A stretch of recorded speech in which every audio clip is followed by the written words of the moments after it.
Michael used to be full of life. He used to laugh easily, pray boldly, and believe with all his heart that God was always close.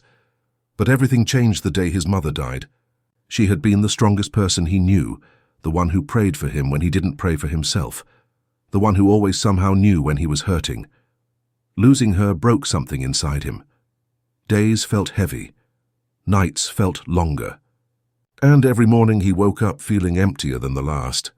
Months passed, but the pain didn't. He worked until his bones felt tired, but the bills still piled up. The loneliness grew louder, and the world felt colder. One morning, sitting at the kitchen table that still carried memories of his mother's prayers, he opened his wallet. Inside it was only $5. $5. After months of trying so hard. After giving everything he had left. After praying prayers that felt like they only touched the ceiling, the weight of it all became too much.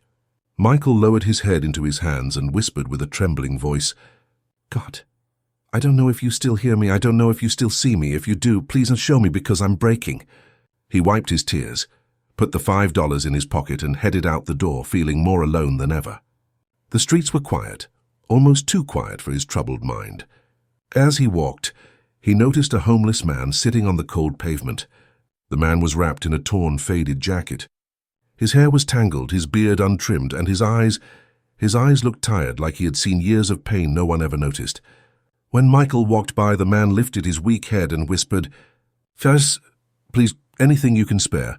Michael stopped. His heart sank. He had nothing. Nothing except the last $5 that stood between him and total emptiness. He wanted to walk past. He wanted to look away, but he couldn't. The homeless man's eyes reminded him of his mother, gentle, quiet, and full of sadness. A soft voice inside whispered, "Give." Michael's hands shook as he reached into his pocket. He slowly pulled out the $5, his last piece of security, and placed it into the man's trembling hand.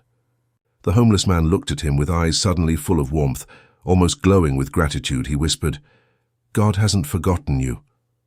Michael froze. He hadn't told anyone what he prayed that morning.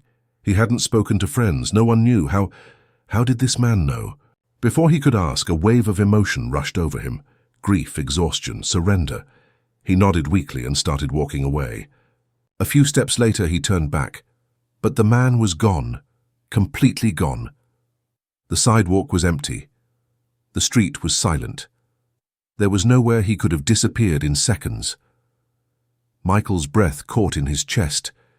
He felt a chill run down his spine. Something holy had just happened, something he didn't understand.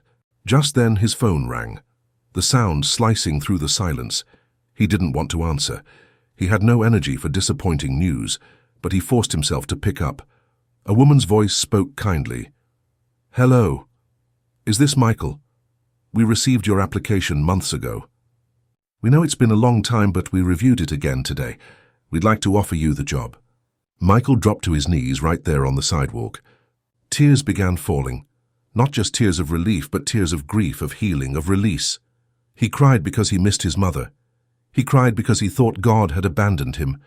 He cried because he thought his prayers didn't matter. But in the middle of that brokenness, God answered. And as Michael knelt there, he felt something he hadn't felt in months.